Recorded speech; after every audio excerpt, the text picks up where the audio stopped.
Well, I spent the night before yesterday in the hospital for 12 hours after not being able to go to the bathroom for a while in severe pain.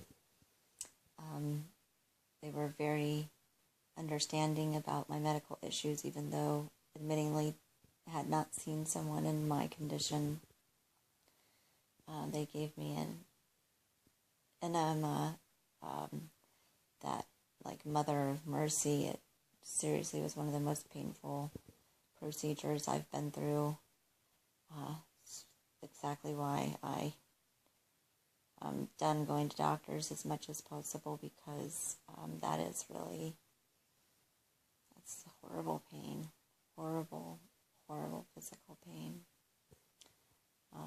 I was in a lot of pain afterwards.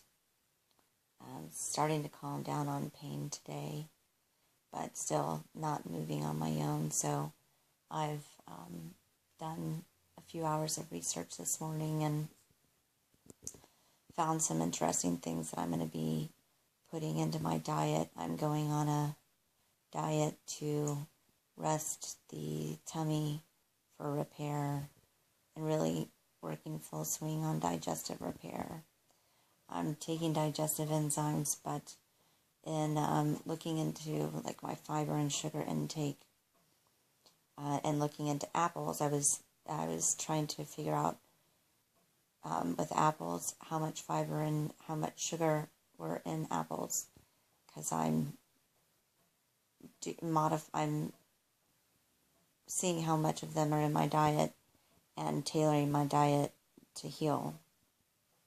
So I've cut a lot of foods that, even though I'm gluten-free and soy-free and dairy-free, cut a lot of foods even from that point on, and going on a resting GI diet, and but not trying to stay away from the liquid diet.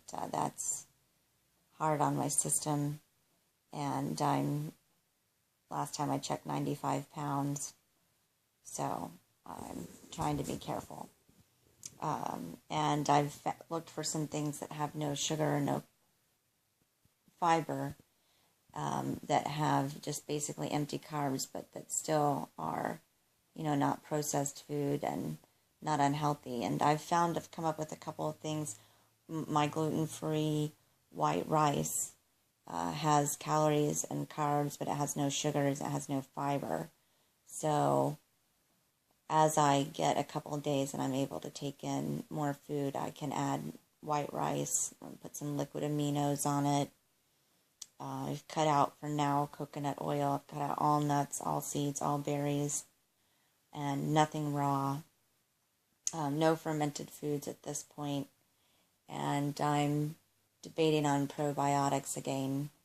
I may even cut out the aloe right now. I'm not sure. Those two things I'm researching the rest of the day as I go through. And anyhow, what I was saying about the apples was that reading how the sugar breaks down in an apple from the fructose to the sucrose to the glucose. There's these 3 sugar components in an apple, and the sucrose is the one that I apparently don't absorb. I don't absorb much properly anyway. So I saw in there that there's a particular digestive enzyme that you have to have in order to be able to process sucrose. So while I'm doing things like making applesauce and things like that, which apple and pear sauce is something I've put in, to my diet that I'm doing right now, really at low doses though, because of the sugar intake. And I'm also working with, yeast and mold and fungus infection type deals. So reducing stuff for the candida diet is my ultimate goal, while I also, as I go into this gut repair. And so the that I found interesting. I need to look into that digestive enzyme. It's not in the raw enzyme or the raw digestive enzymes that I currently take.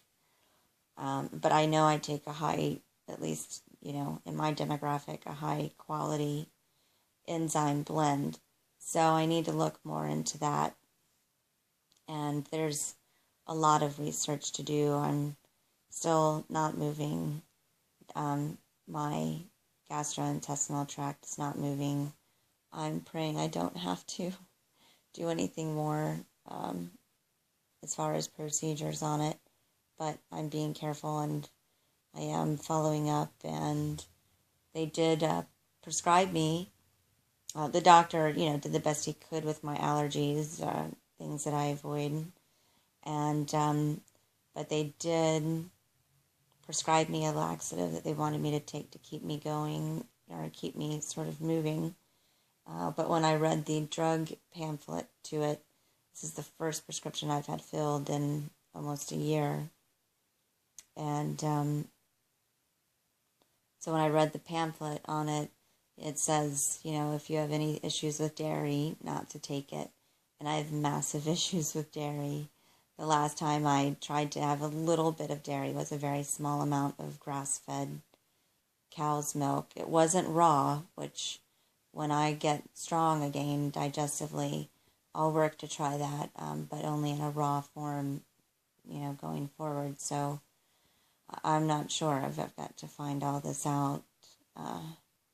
And I'm looking to really repair. I'm not taking my supplements right now. I'm working really hard on tailoring my diet, taking supplements as I need them. Like if I need B12 or ribose, I'm trying to do the stuff I need to keep my ATP up, but without the elimination and the detoxing I've done lightly, I honestly don't think it's safe. So I'm only doing that in supplements what I need, and trying to keep control of infections. I've taken the olive leaf a few times, and I do have the silver, but and I need to get some oil of oregano, but I'm going very light on those things, looking at them on the shelf now.